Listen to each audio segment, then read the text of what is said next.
Hello everyone, welcome to Swadhyaya classes. I hope you all are good. I am Vikas Yadav and today we are gonna do our next topic of our science book. But before that, like us, share this video and subscribe us also. And yes, do follow us on Instagram and WhatsApp also so that we can be in touch in future. So let's start our chapter now. So our chapter number 2 is components of food. जैसा कि हमने पहले chapter के अंदर पढ़ा था कि हमारे फूड के अंदर क्या क्या न्यूट्रिशंस होते हैं, क्या क्या उनके अंदर हमारे आपके ज़रूरी इंग्रेडिएंट्स होते हैं, ठीक है। बट आज हम पढ़ने जा रहे हैं कि फूड के कंपोनेंट्स क्या क्या होते हैं। उन चीज़ों को हम थोड़ा और डिटेल में पढ़ने जा रहे हैं। जो न्यूट्रिएंट्स हमने पढ़े थे, अब हम उनकी डिटेल्स देखने जा रहे हैं कि वो हमारे बॉडी के अंदर जाते हैं तो क्या काम करते हैं, क्यों ज़रूरी है वो। Okay, so let's start. But before that एक सवाल हमारे मन में उठना चाहिए कि हम बेसिकली खाना क्यों खाते हैं। ये सवाल मैंने पहली वीडियो फर्स्ट चैप्टर के अंदर भी पूछा था कि व्हाई वी ईट फूड। भाई ऐसी क्या जरूरत पड़ जाती है कि हम खाना खाते हैं? कभी आपने ऐसा सोचा है कि मैं खा रहा हूं बट उस खाने का जरूरी क्यों है? आप में से कुछ लोग बोलेंगे सर भूख लगती है इसलिए खा। बॉडी को भूख लगती क्यों है? देखिए, बॉडी को भूख लगती है जब हमारा बॉडी वर्क करता है, ग्रो करता है, या हमारी बॉडी पे कोई चोट लगती है तो उसको रिकवर करने के लिए, ग्रोथ करने के लिए और हमारी बॉडी का एनर्जी लेवल जो डाउन हो रखा है उसको दोबारा अप करने के लिए हम फूड खाते हैं, ठीक है। बट आप एक बात बताइए, क्या आप रोज एक ही तरीके का खाना खाते हैं? कमेंट सेक्शन में मुझे लिख के बताइएगा कि क्या आप रोज एक ही तरीके का खाना खाते हैं या नहीं। और मुझे ये बिल्कुल पता है कि आप लोग जो आंसर देंगे वो होगा नो, क्योंकि आप एक दिन के अंदर एक ही टाइप का खाना पूरे दिन नहीं खाते। लाइक फॉर एग्जाम्पल, आप अगर सोचें ऐसा, आप मॉर्निंग में उठे, मम्मी ने आपको चाय नाश्ता दिया, दोपहर में मम्मी ने कुछ अलग खाना बनाया, शाम को आपने कुछ और नाश्ता खाया, रात को कुछ और खाना खाया। सो आपका ब्रेकफास्ट, लंच, ब्रंच बोलते हैं शाम के खाने को, एंड डिनर, ये आपके जो ये डिफरेंट टाइम्स है, आपका जो खाना खाने का डिफरेंट समय है, उस समय पे आप डिफरेंट फूड्स खाते हैं। बट क्या इन सब फूड को जो हम खाते हैं, ये तो हमारा आंसर पहले का आ गया कि हम डिफरेंट टाइप का खाना क्यों खाते हैं। क्योंकि आप खुद ही सोचिए कि आपको रोज एक ही टाइप का खाना खिलाया जाए तो क्या आप खा सकते हैं? आपको सुबह भी दाल चावल खिलाए, रात को भी दाल चावल खिलाए, दोपहर में भी दाल चावल खिलाए, तो क्या आप वो खा सकते हैं? आप मेरे ख्याल से अगले दिन ही उल्टी कर दोगे। क्यों? क्योंकि आप एक ही टाइप से खा रहे हो, आपका मन भर चुका है उस खाने से। सो बेसिकली फॉर टेस्ट हम अपना वो खाना, इसके पीछे एक साइंटिफिक रीजन भी है कि हम अपना खाना, इसके पीछे एक साइंटिफिक रीजन भी है कि हम अपना खाना बार बार बदलते क्यों है, डिफरेंट क्यों। हम दाल भी रखते हैं, हम सब्जी भी रखते हैं, और हम रोटी भी रखते हैं, हम चावल भी रखते हैं, और सब्जी में भी हम कितने टाइप्स की सब्जियां रखते हैं। तो ये सब हम क्यों रखते हैं? इसका आंसर आएगा हमारे इस क्वेश्चन नंबर 2 में, why variety in food is important. ये अलग अलग खाना हम क्यों रखते हैं, क्यों जरूरी है? Because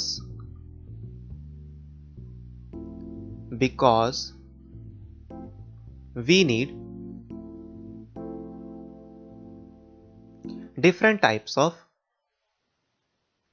nutritions.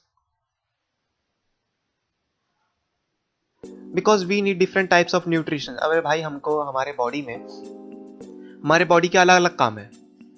अगर हम हमारे बॉडी को एनर्जी चाहिए तो उसके लिए हमको कार्बोहाइड्रेट्स चाहिए। हमारे बॉडी को अगर एनर्जी चाहिए तो उसके लिए फैट्स भी जरूरी है। बॉडी में कुछ रिपेयर करना है, रिपेयरिंग के काम के लिए प्रोटीन चाहिए। बीमारियों से लड़ने के लिए, इम्यूनिटी के लिए हमको विटामिन एंड मिनरल्स चाहिए। ओके, ब्लड को, हमारे ब्लड फ्लो हमारे बॉडी में अच्छा रहे, बॉडी में फूड एक जगह से दूसरी जगह आसानी से जा सके, उसके लिए हमको वाटर चाहिए, बॉडी में फाइबर्स बनाने के लिए रफेज चाहिए। तो ये हमारे डिफरेंट डिफरेंट न्यूट्रिशंस हैं, इसीलिए हम अपने फूड में वैरायटी रखते हैं। इसी के साथ हम चालू करते हैं। जैसे कि हमने फर्स्ट चैप्टर के अंदर भी पढ़ा था, तो मैंने ये चीज यहाँ पे रिपीट कर दी है कि हमारे फूड के अंदर डिफरेंट डिफरेंट कौन कौन से आइटम्स होते हैं। तो मेजर हमारे फूड के अंदर न्यूट्रिएंट्स होते हैं, वो होते हैं carbohydrate, proteins, fats, vitamins and minerals. ये हमारे मेन कंपोनेंट्स होते हैं फूड के। इसके साथ साथ डाइटरी फाइबर्स और वाटर ये भी जरूरी है। अब डाइटरी फाइबर्स क्या होते हैं और वाटर क्या होते हैं, ये तो हम नेक्स्ट चैप्टर में आगे देखेंगे, आप बने रहिए। और इन कंपोनेंट्स को न्यूट्रिएंट्स कहा जाता है। और न्यूट्रिएंट्स ऐसी बात नहीं है कि हमको एक ही फूड से आपको मिल जाते हैं, डिफरेंट डिफरेंट फूड से डिफरेंट डिफरेंट न्यूट्रिएंट्स मिलते हैं। लाइक अगर आपको कार्बोहाइड्रेट्स चाहिए तो कार्बोहाइड्रेट्स की सबसे ज्यादा मात्रा हमारे राइस में होती है, व्हीट में होती है। ये देखिए यहाँ पे, ये आपका जो फर्स्ट पिक्चर है, ये इसके अंदर ये कार्बोहाइड्रेट रिच फूड है। सो बेसिकली अगर मैं इसके नीचे कार्बोहाइड्रेट्स लिख रहा हूं तो इसका मतलब है कार्बोहाइड्रेट रिच फूड है। आपकी दूसरी पिक ये बताती है कि प्रोटीन्स, हमारे बॉडी को प्रोटीन्स की बहुत जरूरत है। तो प्रोटीन रिच फूड हमारे ये हैं, हमारे पल्सेस, दाल, ठीक है, जितने भी आपके ड्राई फ्रूट्स होते हैं, eggs, meat, red meat, fish, milk, इन सब के अंदर प्रोटीन्स की क्वांटिटी बहुत ज्यादा होती है। और नॉन वेजिटेरियन में तो आपके पास बहुत वैरायटी होती है प्रोटीन्स के लिए, बट वेजिटेरियन में सबसे ज्यादा प्रोटीन की क्वांटिटी आपकी होती है सोयाबीन में। Okay, for your extra knowledge, अगर आपसे कोई पूछे कि हाँ भाई हम वेजिटेरियन है बट हमको प्रोटीन की ज्यादा जरूरत है, तो आप उसको सजेस्ट कर सकते हैं कि आप सोयाबीन खाइए। और अगर कोई नॉन वेजिटेरियन है तब तो उसके पास वैरायटी है। एंड नेक्स्ट आ जाता है कि फैट्स। अब लोग ये हमारे मेंटेलिटी बना रखी है कि फैट्स हमारे बॉडी के लिए अनहेल्दी होते हैं, but no, fats are also important as other nutrients. Like जितना जरूरी आपका कार्बोहाइड्रेट्स है उतना ही जरूरी आपका फैट भी है, उतना जरूरी प्रोटीन भी है। आपके बॉडी को फैट की जरूरत है, एक्सट्रीम फैट अगर आप खाएंगे, एक्सेस में अगर आप खाएंगे तब वो आपके लिए हानिकारक है। एक्सेस में तो कोई भी चीज आपके लिए हानिकारक हो सकती है।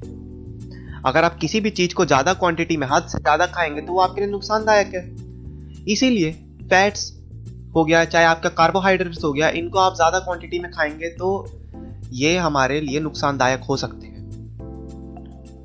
तो ये जो फैट्स से रिलेटेड हमारे मेंटेलिटी बना दी जाती कि नहीं, हमको फैट्स नहीं खाने चाहिए। नहीं, फैट्स हमको खाने चाहिए। और आगे चल के जब हम फैट्स के टॉपिक पे पहुंचेंगे तब मैं आपको एक और चीज बताऊंगा कि फैट्स इन सब न्यूट्रिएंट्स में से एक एक्स्ट्रा रोल प्ले करता है जो कि बहुत जरूरी होता है हमारे नेक्स्ट। और ये मैंने यहाँ पे फ्रूट्स बना रखे हैं, फ्रूट्स की पिक्स लगा रखी है। तो इन फ्रूट्स से हमको डिफरेंट डिफरेंट टाइप के विटामिन एंड मिनरल्स मिलते हैं। ये भी हमारे बॉडी के लिए बहुत जरूरी है, क्योंकि विटामिन और मिनरल्स नहीं होंगे तो हमारे बॉडी के अंदर आयंस नहीं बन पाएंगे। आयंस क्या काम करते हैं? आयंस हमारे बॉडी के अंदर आयंस, ठीक है, और इनको इलेक्ट्रोलाइट नहीं हो पाएगी हमारे बॉडी के अंदर इलेक्ट्रोलाइट्स होना, आयंस का होना बहुत जरूरी है,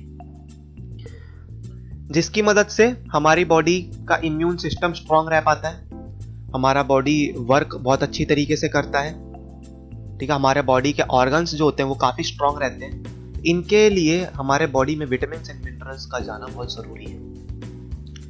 अब हम step by step, one by one हर एक न्यूट्रिएंट को पढ़ेंगे। So let's come to the first nutrient, which is carbohydrates. So basically what are carbohydrates and how do we get, and which food are carbohydrate rich sources, which food are rich source of carbohydrates. So basically we are gonna discuss here. So basically what are carbohydrates? What is the main use of carbohydrate. देखिए, carbohydrate का main purpose यही है कि हमारे body को energy provide करना। आप future के अंदर आप जब अपनी बड़ी क्लासेस में जाएंगे तब आपको इसके बारे में और डिटेल्स के बारे में पढ़ाया जाएगा कि कार्बोहाइड्रेट्स के और कितनी ज़्यादा टाइप्स होते हैं, बेसिकली वो वर्क कहाँ करता है। बट अभी आपको इतना ही देखना है कि कार्बोहाइड्रेट्स हमको एनर्जी प्रोवाइड करते हैं, हमको काम करने के। हम जो भी काम करते हैं उसके अंदर जो हमको एनर्जी लगती है वो हमारी आती है मेनली कार्बोहाइड्रेट से। और कार्बोहाइड्रेट्स हमारी बॉडी में जाके दो फॉर्म में स्टोर होता है। दो फॉर्म यानी दो तरीके से स्टोर होता है, या तो स्टार्च की फॉर्म में या शुगर की फॉर्म में। ठीक है, या तो स्टार्च की फॉर्म में और या तो शुगर की फॉर्म में। अब स्टार्च आपको पता होगा कि स्टार्च से आपको याद आया होगा कि प्लांट्स अपना फूड स्टार्च के फॉर्म में स्टोर करते हैं। So basically they store carbohydrates because starch is a type of carbohydrate. Okay, and we also store our food in form of मतलब we also digest our food which is starch. Carbohydrates contain starch and sugar. Sugar में हमारा type आ जाता है glucose. Glucose जो कि हमारा carbohydrate का type होता है। आप आगे जाके बड़ी क्लासेस में पढ़ोगे तो ग्लूकोज होता है, फ्रक्टोज होता है, सेलुलोज होता है। आपको इतना ही सीखना है, अभी आप बस इतनी नॉलेज रखिए। तो कार्बोहाइड्रेट का मेन काम होता है एनर्जी प्रोवाइड करना। और कार्बोहाइड्रेट हमारे बॉडी में मेनली किस टाइप में एनर्जी प्रोवाइड करते हैं? Starch and sugars are what? Glucose. अब हमको कार्बोहाइड्रेट्स मेनली मिलता कहां से? कार्बोहाइड्रेट्स हमको मिलता है, आप एग्जांपल्स यहां पे देखिए, मेनली राइस, पोटैटो, वीट, मेज, शुगर एटसेट्रा। ठीक है, ये सब आपके जो फूड्स हैं मेनली ये कार्बोहाइड्रेट रिच सोर्स होते हैं। Okay, keep making notes with me because video pause करिए आप और नोट्स बनाते रहिए, क्योंकि नोट्स नहीं बनाएंगे आप तो फ्यूचर में पढ़ कैसे पाएंगे। Okay, so let's come today our next nutrient which is protein. Protein is very important for our growth and development and recovery. So, protein हमारा क्या काम करता है बॉडी में? प्रोटीन हमारा बॉडी में, हमें जो भी हमारे बॉडी के अंदर कोई भी चोट होती है या हमारी कोई मसल का आपका रिपेयर करना होता है, प्रोटीन हमारे रिपेयरमेंट का काम करता है और हमारी ग्रोथ में हेल्प करता है। आपने देखा होगा जब कोई बिल्डिंग बनती है तो उसके अंदर बिल्डिंग बनने के बजाय कितनी अच्छी बिल्डिंग हो जाए वो रिपेयर मांगती है। रिपेयर करने के लिए हम उसको पेंट करते हैं, हम उसकी मरम्मत करते हैं, मरम्मत करने के बाद वो बिल्डिंग मजबूत हो जाती है। ऐसे हमारी बॉडी वर्क करती है। हमारे बॉडी के अंदर सेल्स डैमेज होते हैं, सेल्स बनते हैं। इसी के साथ साथ जो हमारा रिपेयर का काम होता है, हमारे बॉडी के ग्रोथ का काम होता है, इन सब में हेल्प करता है हमारा कौन सा न्यूट्रिएंट? प्रोटीन।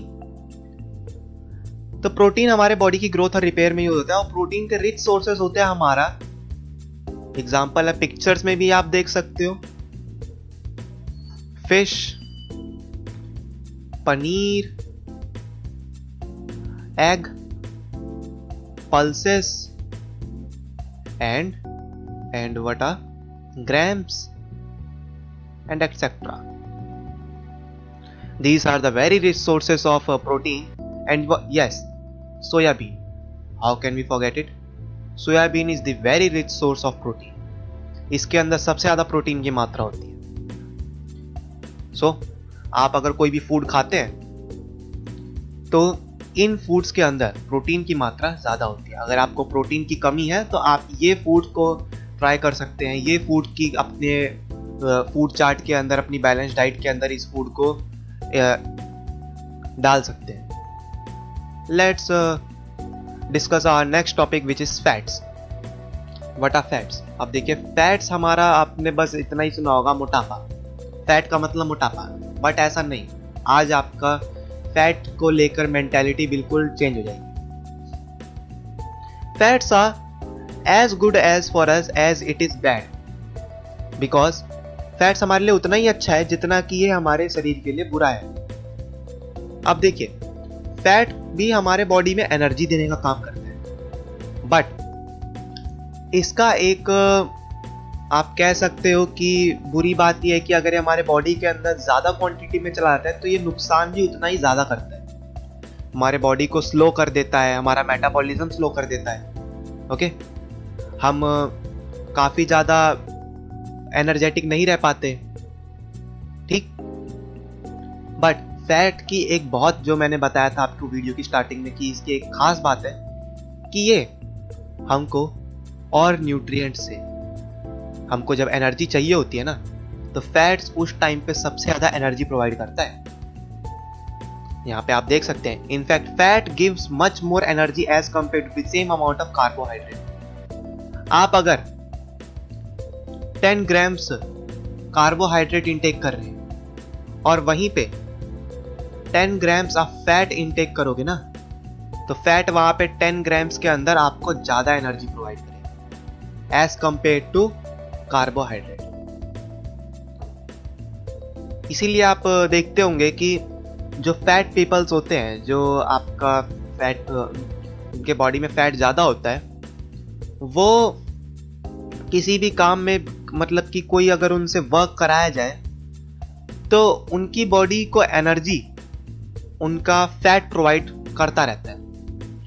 आप अगर देखिए, कोई नॉर्मल बंदा होगा, नॉर्मल फिजिक का, अगर उससे इतना वर्कलोड कराया जाए तो उसका कार्बोहाइड्रेट उसको इतनी ज्यादा एनर्जी प्रोवाइड नहीं कर पाएगा जिसकी मदद से उसकी बॉडी वीक हो जाएगी। बट वहीं पे अगर कोई आप फैटी पर्सन है, जो कोई थोड़ा हेल्दी है, जिसकी बॉडी में फैट की क्वांटिटी ज्यादा है, उससे वर्क कराया जाए सेम अमाउंट ऑफ वर्क, तो वहां पे उसकी बॉडी को एनर्जी देने के लिए उसके बॉडी में फैट है जो कि उसको ज्यादा एनर्जी प्रोवाइड करेगा।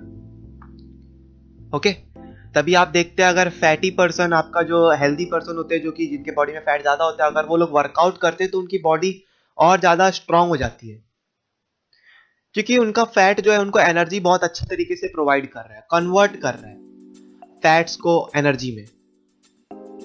एज कंपेयर टू कार्बोहाइड्रेट्स होते हो, कार्बोहाइड्रेट्स तो बस एनर्जी प्रोवाइड करके आपका डिकम्पोज हो जाते हैं, हमारा यूज हो जाते हैं बॉडी में। ओके, ये आपका फन फैक्ट था एक। ओके, सो हमारा फैट कहां से मिलता है? कोई भी ऑयली प्रोडक्ट आप खाते हो, कोई भी ऑयली प्रोडक्ट, या किसी आप ऐसा प्रोडक्ट खा रहे जिसके अंदर फैट बहुत ज्यादा है, like meet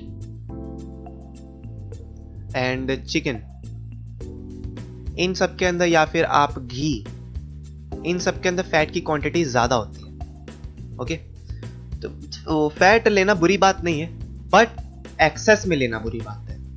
okay, and our next nutrients are vitamins and minerals.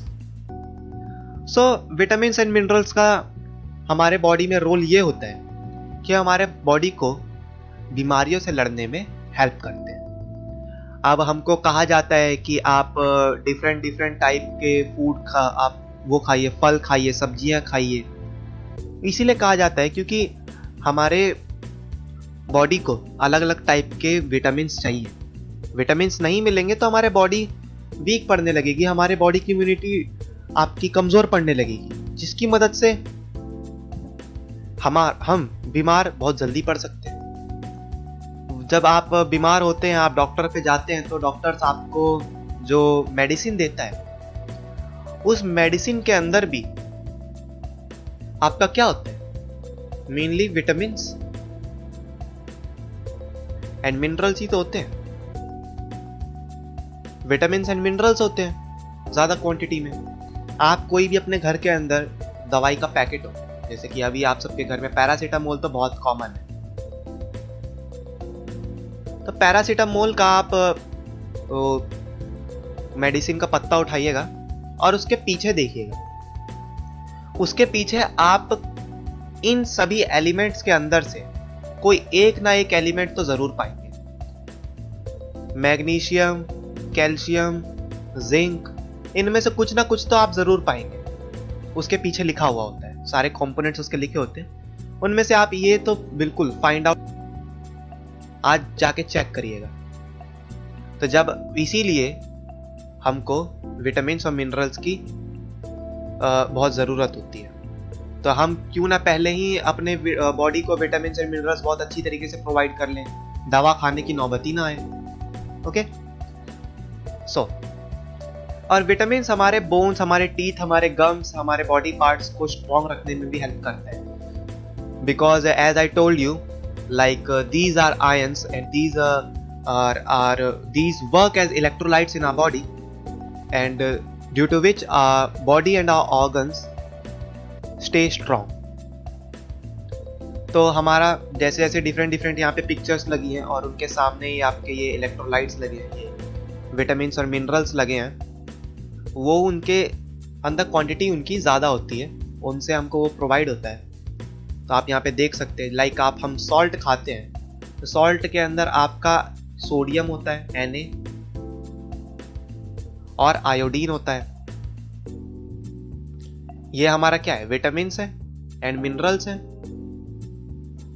जो कि हमको डिफरेंट फूड से मिलते हैं। अंदर क्या होता है, हम बोलते हैं आयरन होता है। आयरन क्या होता है, अंदर क्या होता है, हम बोलते हैं आयरन होता है। आयरन क्या होता है, अंदर क्या होता है, हम बोलते हैं आयरन होता है। आयरन क्या होता है, Fe। सो आज से आप लोग विटामिन और मिनरल्स बराबर मात्रा में लेंगे, ज़्यादा क्वांटिटी में लेंगे, क्योंकि विटामिन एंड मिनरल्स अगर आप इनटेक करेंगे तो हमारी बॉडी की इम्यूनिटी स्ट्रांग रहेगी। और जैसा कि अभी समय चल रहा है, हमको तो अपनी इम्यूनिटी स्ट्रांग रखनी ही रखनी है। आप समझ सकते हैं कैसा समय चल रहा है। Okay now next nutrients and important, very important topic is water and roughage। अब देखिए, पानी और रफेज का हमारे बॉडी के अंदर बहुत ही इंपॉर्टेंट रोल होता है। वाटर हम पीते हैं बिकॉज आप बोलते हो सर प्यास लगती है, बट वाटर हमारे बॉडी को हाइड्रेट रखने का काम करता है, हाइड्रेटेड रखने का में हेल्प करता है। लाइक अगर हम वाटर नहीं लेंगे तो हमारे बॉडी के अंदर हाइड्रेशन, डिहाइड्रेट होने लगेंगे हम। वाटर नहीं जाएगा हमारे बॉडी में तो हमारा जो फूड का ट्रांसफर होता है एक बॉडी ऑर्गन से दूसरे बॉडी ऑर्गन तक, वो आपका क्रैश हो जाएगा, क्योंकि जब आपका फूड ही ट्रांसफर नहीं होगा तो दूसरा ऑर्गन तो काम ही नहीं कर पाएगा। ओके सो इस चीज में वाटर बहुत हेल्प करता है। आप वाटर ज्यादा लेंगे तो हमारे बॉडी में ब्लड फ्लो ज्यादा अच्छी तरीके से होगा और हमारी बॉडी हाइड्रेट रहेगी, स्ट्रांग रहेगी, हेल्दी रहेगी। And as water is important, roughage is also important. Roughage are what? Roughage are dietary fibres. देखिए, हमारे बॉडी मेनली कई सारे कंपोनेंट से मिलके बनी है, उसमें हमारे फाइबर्स का बहुत रोल होता है। जैसे कि हमने अभी पढ़ा था लास्ट, हमारा प्रोटीन्स, तो प्रोटीन्स हमारे बॉडी को ग्रोथ करने में और रिपेयर करने में काम कर रही थी। तो वो रिपेयर किस चीज से करती है, वो होता है रफेज। मेरी बात समझ में आई? प्रोटीन्स हमारे बॉडी जिस ऑर्गन को रिपेयर करते हो, किसकी हेल्प से करती है, वो हमारा roughage. Fibres are very important. कहा जाता है ना कि हमारे ये न्यूट्रिएंट्स हम केवल ले लेंगे, तो मान लीजिए प्रोटीन हमने अलग से ले लिया, कार्बोहाइड्रेट अलग से ले लिया, फैट अलग से ले लिया, बट क्या उससे केवल हमारा काम हो जाएगा? नो, हमको फाइबर्स की भी जरूरत चाहिए, क्योंकि इन दी एंड हमारे बॉडी के अंदर थोड़ा मास भी होना चाहिए ना, थोड़ा वेट भी होना चाहिए। सो वो हमारा कैसे आता है? रफेजेस से आता है, फाइबर्स से आता है। और इनका हमारे बॉडी के अंदर एक और रोल होता है कि ये हमारे बॉडी के अंदर जो अनडाइजेस्टेड फूड होता है उसको रिमूव करने में हेल्प करते हैं। And what are undigested food? हम जो भी खाना खाते हैं उसके अंदर से जब न्यूट्रिएंट्स ले लिए जाते हैं और उस खाने में से जब कुछ नहीं लिया जा सकता, वो वेस्ट हो जाता है, उसको कहा जाता है अनडाइजेस्टेड फूड। कॉमन लैंग्वेज में जो हमारा जो बॉडी वेस्ट निकालते हैं हम अपने बॉडी से, ठीक है, वो हमारा अनडाइजेस्टेड फूड होता है। तो जो और उसको हेल्प करता है हमारा रफेज। रफेज से ये अनडाइजेस्टेड फूड हमारे बॉडी से इजीली एक्सक्रीट हो जाता है, काफ़ी ज़्यादा हेल्प करता है। सो आप इस पिक्चर्स के अंदर देख सकते हैं कि हमारे फाइबर्स और आपका वाटर और फाइबर रिच सोर्सेस हमारे कौन कौन से हैं। सो नेक्स्ट क्लास में, आज के लिए इतना ही। नेक्स्ट क्लास में हम जितने भी अभी तक न्यूट्रिएंट्स पढ़े, carbohydrates, proteins, fats, vitamin and minerals, इन सब का हम टेस्ट करेंगे कि फूड के अंदर ये होते हैं तो हमको पता कैसे लगेगा कि ये प्रेजेंट है भी या नहीं, या किस फूड के अंदर होते हैं या किस फूड के अंदर नहीं होते। Okay, so let's end this video here, and before that, as I told you, like this video, subscribe this channel and share this video as possible as you can, as more as you can. Okay, we'll see you in the next class, and तब तक के लिए bye bye.